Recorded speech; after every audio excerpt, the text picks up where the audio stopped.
Sir, inspector sir, மன்னிச்சிருங்க sir.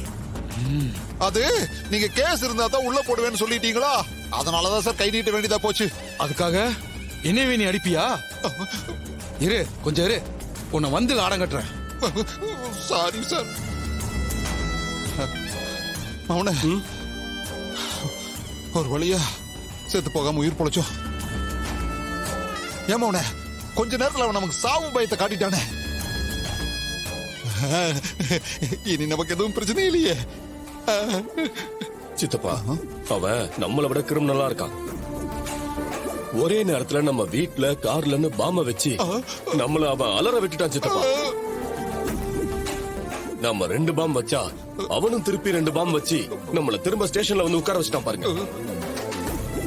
உயிர் பொழைச்சோம்னு சந்தோஷப்பட்டாலும் அவங்கிட்ட திருப்பி தோத்துட்டோமேன்னு அசிங்கமா இருக்கு சித்தப்பா. அத நினைச்சாதான் அவனே எனக்கும் கொஞ்சம் அசிங்கமா இருக்கு.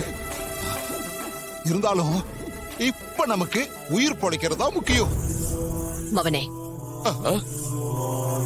சித்தி, கவலைப்படாத. வெளியில இருந்துதான் அவனை பழி வாங்கணும்னு இல்ல,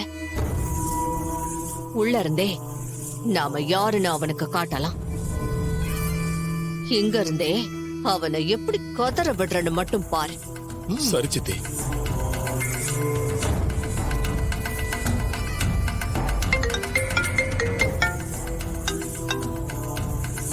ஹலோ. டேய், இதெல்லாம் ஓ வேலைதான்னு எனக்கு நல்லா தெரியும். உன்னை அந்த சாமுண்டீஸ்வரி கிட்ட இருந்தும் உன் பொண்டாட்டி கிட்ட இருந்தும் பிரிச்சோம். இன்னும் உன் திமிர அடங்கல. இத பார், இத விட பெருசா ஏதாவது செஞ்சு உன்னை காலி பண்ணாம விட மாட்டேன்டா. பாத்துக்கிட்டே இரு. நான் அந்த வீட்டுல இல்லைன்றதுக்காக என் மாமாவோட குடும்பத்தை தொட்டுலான்னு நினைக்காதீங்க. என்ன மீறி உங்களால அவங்கள எதுவும் பண்ண முடியாது. பார்த்து ஜாக்கிரதையா இருந்துக்கோங்க.